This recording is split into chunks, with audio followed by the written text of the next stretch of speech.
पे वक्त पे स्टैंड लिया होता तो शायद मेरी ये हालत नहीं होती आज। एवरीवन, तो आज काफ़ी दिनों के बाद मैं व्लॉग बना रही हूँ।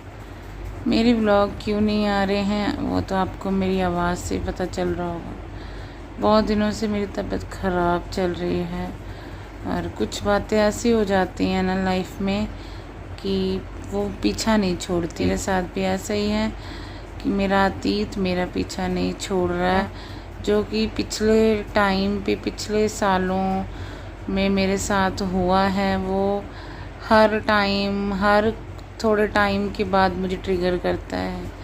आपको पता है शादी के बाद तो बंदा सोचता है कि अच्छी लाइफ होएगी, पर ये हमारा सोचना ही होता है, ऐसा होता नहीं है कुछ।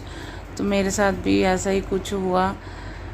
मैं चाहती नहीं हूँ उन चीज़ों को याद करना, पर जिस पे बीती होती है उसी को पता चलता है।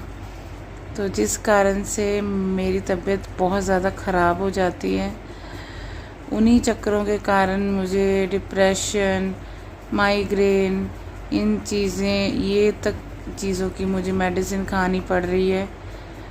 तो और इस कारण से मेरी लाइफ पे इतना इफ़ेक्ट पड़ता है, आप लोगों को आप लोग समझ ही सकते हो। मेरे छोटे छोटे 2 बच्चे हैं, उनको संभालना बहुत मुश्किल हो जाता है। उनको मैं स्कूल तक नहीं भेज पाती हूँ, अच्छे से खाना नहीं दे पाती हूँ, क्योंकि इतनी तबीयत मेरी बिगड़ जाती है।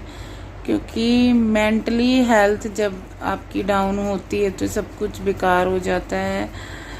और सभी के साथ ऐसा होता होगा, पर मैं ना अपने दिल से निकाल ही नहीं पा रही हूँ जो मेरे साथ शादी के बाद जो मेरे साथ व्यवहार किया गया है ना, उन सब चीज़ों को। और वो लोग मतलब हम ऐसे होते हैं ना कि हम किसी का कुछ बुरा कर देते तो हम दिन में क्या सारी उम्र सोच के पछताते हैं कि हमसे ये गलती हो गई है।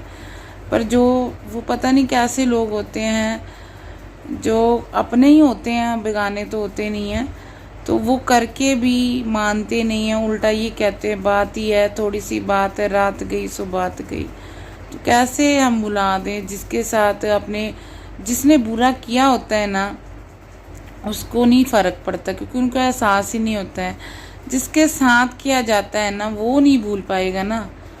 और कल का दिन तो मेरी लाइफ में इतना भारी था, जैसे कि मैंने जैसे ना मुझे ऐसे लगा एकदम से मेरी जैसे रूह ही निकल गई हो। रात के 3 बजे मेरी इतनी तबीयत ख़राब हुई, मैं बेहोश तक हो गई। तो लाइफ में ना पीछा नहीं छोड़ रही ये सारी चीज़ें। क्या करूँ मुझे समझ में नहीं आ रहा। और हस्बैंड भी मेरा साथ नहीं देते, क्योंकि उनको भी यही लगता है कि उन्होंने अगर उस टाइम पे वक्त पे स्टैंड लिया होता तो शायद मेरी ये हालत नहीं होती आज। बट जो भी है, और इसीलिए मैं यूट्यूब पे मैंने वीडियो अपलोड करनी स्टार्ट की कि मैं अपने किसी मतलब काम में बिज़ी रहूं, ताकि मुझे सोचने का भी खाली समय ना मिले। बट वही बात है ना कुछ लाइफ में ऐसा हो जाता है, वो अतीत आके सामने खड़ा हो जाता है। कभी मतलब ये ऐसी चीज़ें हो गई हैं ना लाइफ में कि मैं चाह कर भी उन चीज़ों को भुला नहीं पा रही हूँ। क्या करूँ मुझे समझ में नहीं आ रहा है। बहुत कोशिश करती हूँ अपने आप को इन चीज़ों से निकालने के लिए, बट जो दिमाग है ना, जिसने सहा है सारी चीज़ें, इंसल्ट जो भी है, वो नहीं जाती। क्या करूँ मुझे समझ में नहीं आ रहा है। तो इसी कारण से मेरी तबीयत ख़राब चल रही है, जिस कारण से ब्लॉग नहीं बना पा रही हूँ।